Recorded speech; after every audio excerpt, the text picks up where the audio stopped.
What's up, everybody? Welcome back to the channel. In this video, you're going to learn about MD files. What are MD files? You'll be learning about in under 9 seconds. So first thing, MD files come with a plan. Like I'm going to show you my MD files so guys can actually know how it works. These are the MD files, and this is the program that I've made. All of these MD files are interlinked with each other so that we know the parent file, subfile and their connections. So this is the home. Over here you will see that we have used the tag sign, which is for the headings, and we will be using hysteric signs. It is not visible over here because these are the viewers, as you know that the GitHub, Visual Studio Code, the Obsidian, these are the files that actually read them as the characters, not as words or alphabets, because these are the files that we use to keep the documentation safe.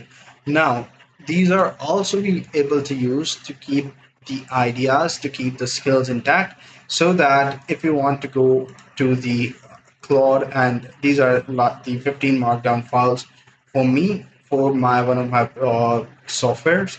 So what I do is if I want to create a MD file, I will use I will ask Claude to just contain MD files that have skills.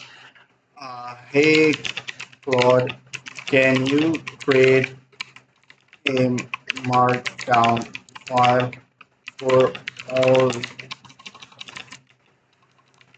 the skills I have used in making this software?